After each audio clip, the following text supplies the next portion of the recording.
Hello students, myself Suman Shekhavat and I am teaching economics in Gromor School, Himatnagar. Student, this is our first video for second chapter Indicators of Growth and Development from 12th Standard Commerce English Medium. So, before going to start this chapter, first we should know the marks allocation for this chapter as per board blueprint.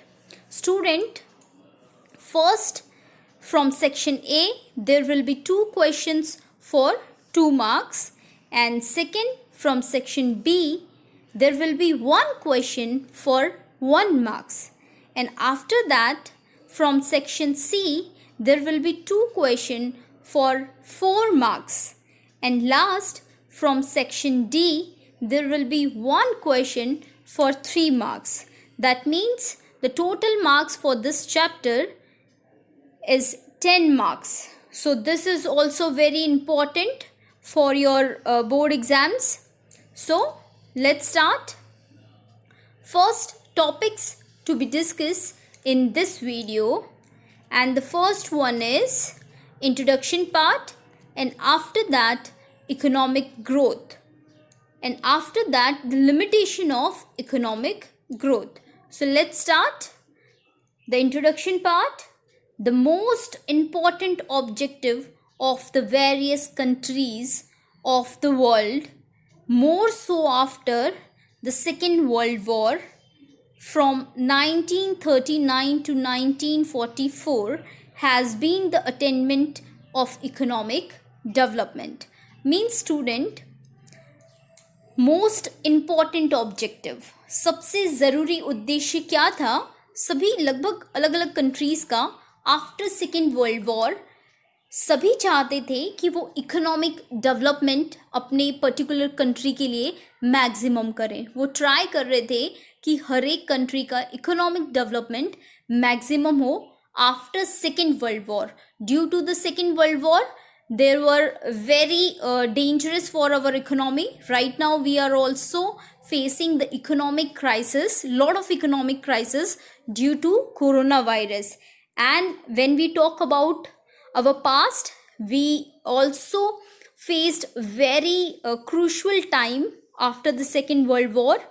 Okay, so most of the countries are trying to attainment of economic development after the Second World War.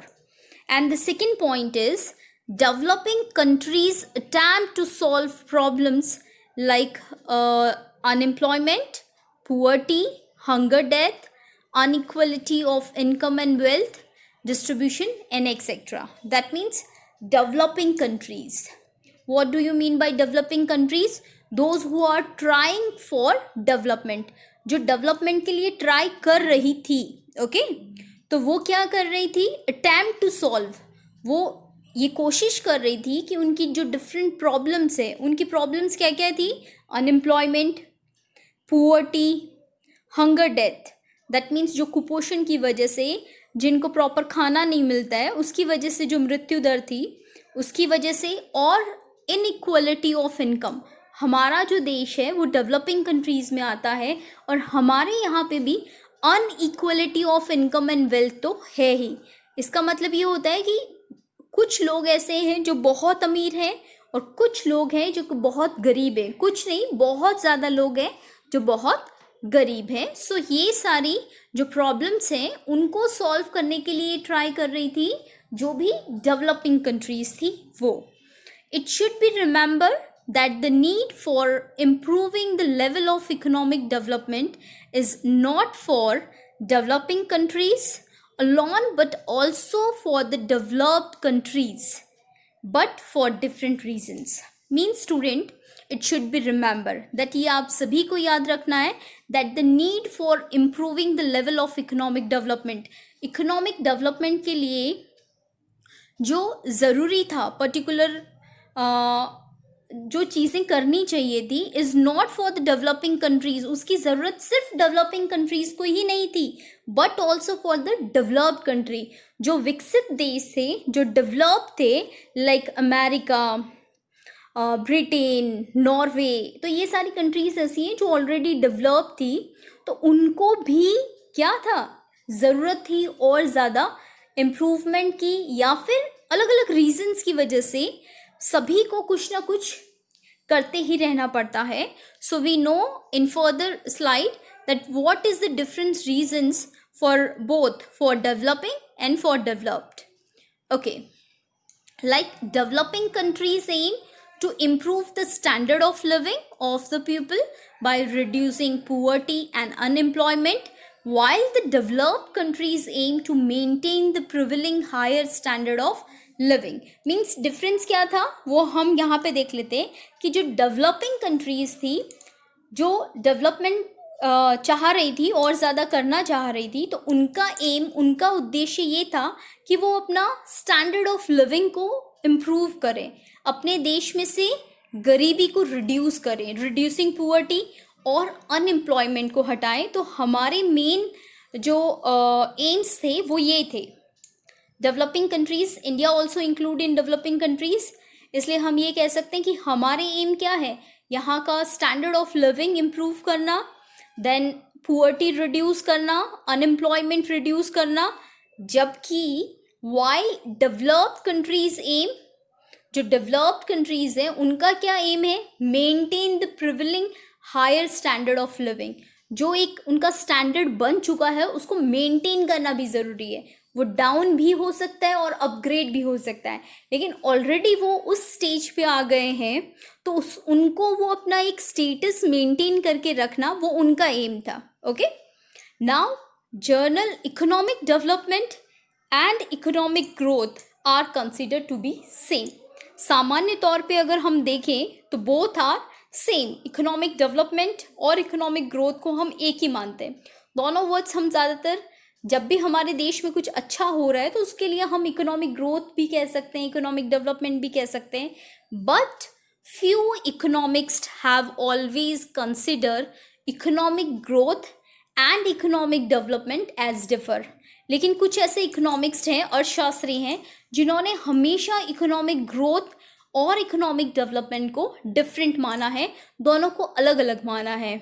So we also understand what is the difference between both of them. But before that, I'm showing you some highlighted words in bold.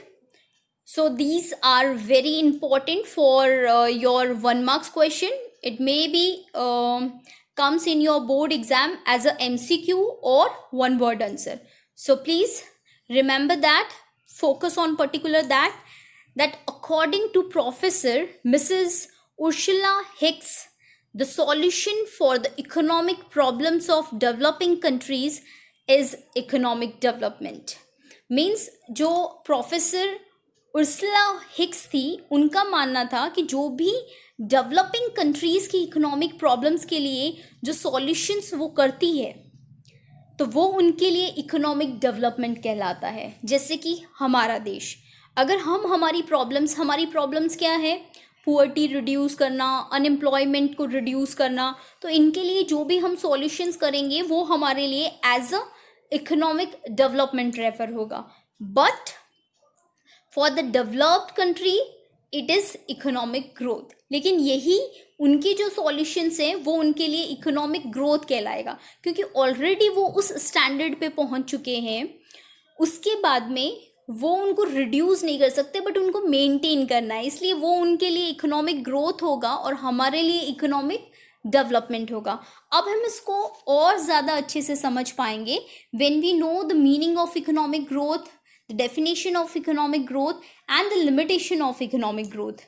So let's start with meaning. Now meaning of economic growth. So it depicts growth rate of national income or quantum increase in the production of products and services. So इसका क्या मतलब होता है students? It depicts means दर्शाता है. ये क्या दर्शाता है? Growth rate of national income. जो हमारी नेशनल इनकम है उसमें कितना ग्रोथ हुआ है, वो कितनी बड़ी है, वो दर्शाता है हमारा इकोनॉमिक ग्रोथ. एंड और मैं अगर बात करूं क्वेनेटम इंक्रीज, क्वेनेटम मीन्स क्वांटिटी वाइज कितना इंक्रीज हुआ है in the production of products and services, production जो प्रोडक्ट हैं हमारे देश के और जो सर्विसेज हैं उसमें कितना क्वेनेटम इंक्रीज हुआ है, वो पर्टिकुलर इकोनॉमिक ग्रोथ हमारा बताता है. So to understand more briefly, let's understand meaning of now meaning of economic growth in briefly. Growth means economic growth. अब growth का मतलब economic growth है. Economic word is using for like as a monetary term. It's related to money. अगर आपके पास में पैसा बढ़ रहा है, पैसे की क्वांटिटी में आपका इंक्रीमेंट हो रहा है, then it's refer to as a growth, यानी कि आपका ग्रोथ हो रहा है. अगर हमारी नेशनल इनकम बढ़ रही है, हमारे देश में पैसा बढ़ रहा है, तो हम उसको हमारे देश के लिए एज अ ग्रोथ यूज़ करेंगे. लेकिन अगर हमारे देश का एजुकेशन लेवल बढ़ रहा है, इंफ्रास्ट्रक्चर इंक्रीज़ हो रहा है, तो वो एक डिफरेंट वे में लिया जाता है.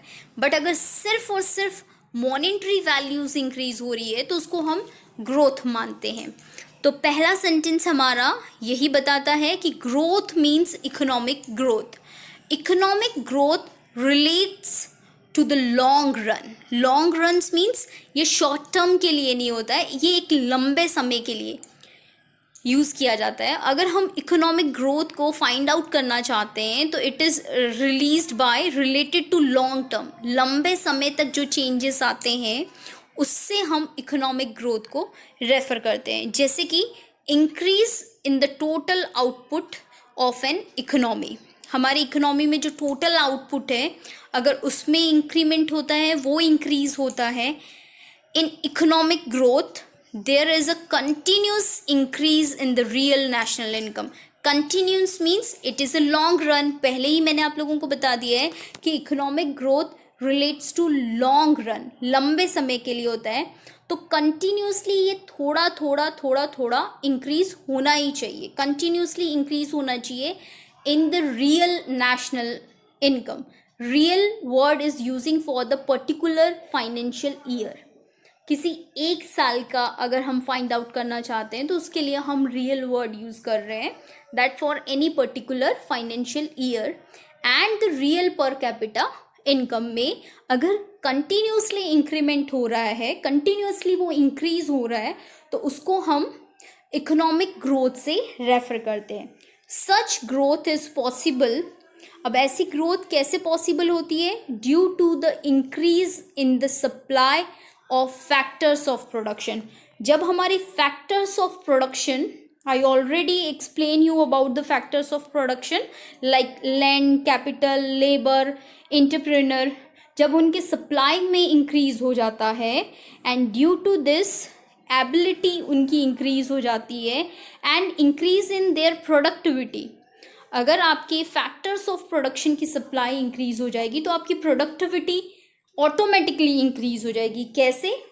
जैसे कि एक फैक्ट्री है, उसमें जितना भी प्रोडक्शन हो रहा है, अगर आप वैसे ही एक और फैक्ट्री लगा देते हो, फैक्टर्स ऑफ प्रोडक्शन की सप्लाई में इंक्रीज कर देते हो, तो आपका प्रोडक्शन तो ऑटोमेटिकली इंक्रीज हो ही जाएगा. जहाँ एक में जितनी क्वांटिटी आपकी बन रही थी तो दूसरे फैक्ट्री में भी उतनी ही बनेगी, तो वो जस्ट डबल हो जाएगी.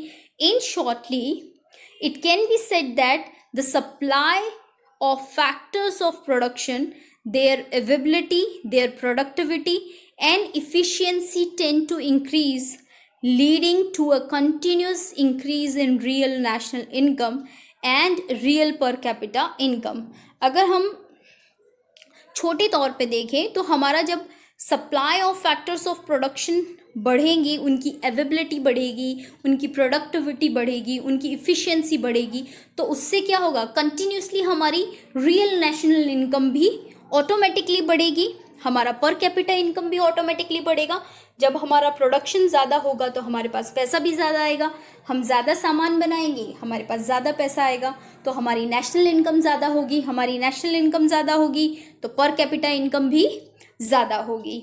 सो दस economic growth is a quantitative change. Here, this line is very important for the economic growth.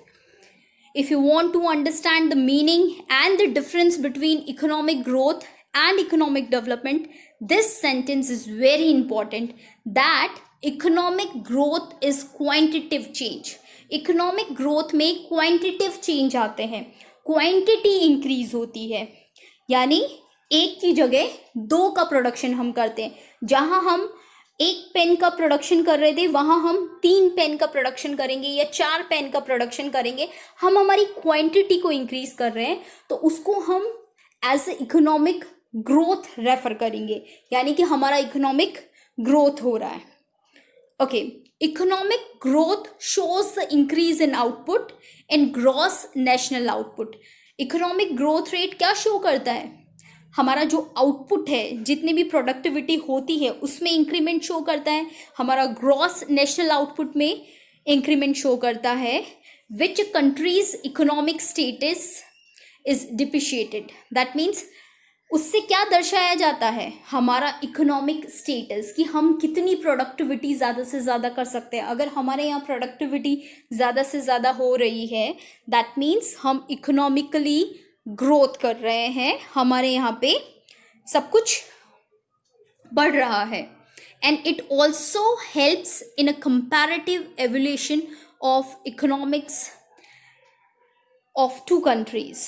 That means इसकी हेल्प से जो इकोनॉमिक ग्रोथ रेट है, अगर हम स्टेटस चेक करें, हम कोई 2 इकोनॉमिक वैल्यूज़ को चेक करना चाहते हैं डिफरेंट कंट्रीज़ की, कि उनकी इकोनॉमिक्स कंडीशन क्या है, तो हम इकोनॉमिक ग्रोथ रेट से उनको कंपेयर कर सकते हैं कि जहाँ भी प्रोडक्टिविटी ज़्यादा होगी वो देश ज़्यादा ग्रोथ कर रहा है, और जहाँ की प्रोडक्टिविटी कंपैरेटिवली कम होगी वो कम कर रहा है. सो now we understand the definition for economic growth. Here, this is also very important. Whenever you are write down the 5 marks questions, long questions, you need to write down the definitions for any topic. Suppose if the question is like, what do you mean by the economic growth rate, and after write down the economic growth rate limitations and the difference between the economic growth and economic development in 5 marks. So you have to write down first the meaning of economic growth, and then the definition of the economic growth, and after that the limitations, and after that the difference between economic growth rate and the development. So here we understand 2 definitions for economic growth. First by Professor Hansen, that economic growth refers to growth rate of national income.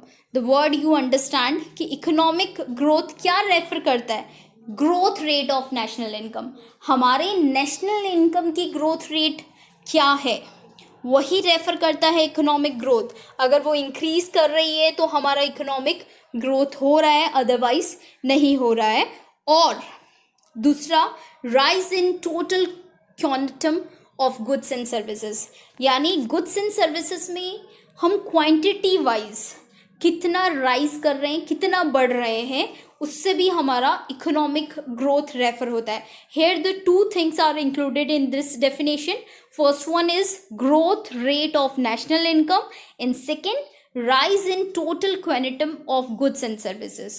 So remember that growth, economic growth refers to the growth rate of national income, and second, or rise in total quantum of goods and services. Now the second definition by Simon Kuznets, that a long-term increase. Again I am repeating, a long-term increase. In my previous slide I already told you that economic growth always related to long term, यानी कि एक लंबे समय के लिए जब भी कोई चेंजेस आते हैं उससे हम इकोनॉमिक ग्रोथ को रेफर करते हैं. So a long term increase in capacity of a countries to supply diverse economic goods.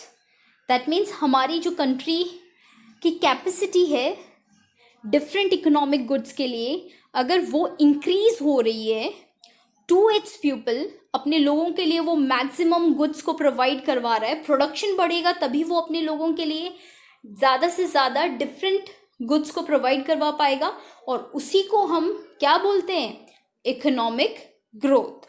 So here the two definitions, you should remember any one, आप दोनों में से कोई भी एक लर्न कर सकते हो and write down in your board exams. Okay, and with the last topic is limitations of the concept of economic growth. Economic growth की क्या क्या limitations हैं, क्या क्या कमियां हैं, वो हम देख लेते हैं. The very first is economics growth takes into consideration only the quantitative change. That means economic growth के अंदर क्या लिया जाता है, सिर्फ क्वांटिटिव चेंजेस जो होते हैं, क्वांटिटी में चेंज हुआ है तो ही हमारा इकोनॉमिक ग्रोथ हुआ है, अदरवाइज नहीं हुआ है, ऐसा हम मानते हैं. So that is not the real criteria for the growth. Okay, कि किसी भी देश का ग्रोथ हुआ है या नहीं हुआ है सिर्फ क्वांटिटिव चेंज से हम नहीं मान सकते. So this is the very first limitation. And after that, in economic growth there is a rise in national income and per capita income. We already discussed about that, but institutional and psychological factors remain as before.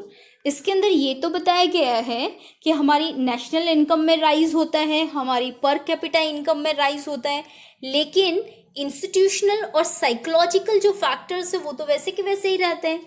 Institutional और psychological means अगर मानसिक तौर पे हमारी skills develop नहीं होगी, हम लोग मेंटली फिट नहीं होंगे, तो क्या कभी हमारा डेवलपमेंट एक्यूरेट डेवलपमेंट कहलाएगा? नहीं. सो इसलिए भी हम ये कह सकते हैं कि इकोनॉमिक ग्रोथ सिर्फ नेशनल इनकम और पर कैपिटा इनकम इंक्रीज हो गया तो किसी भी देश का ग्रोथ हुआ है, ये बोलना सही बात नहीं है. Now the third is the concept of economic growth is narrow and depicts only the rise in the rate and extent of output. मतलब जो इकोनॉमिक ग्रोथ का कॉन्सेप्ट है वो बहुत ही छोटा है.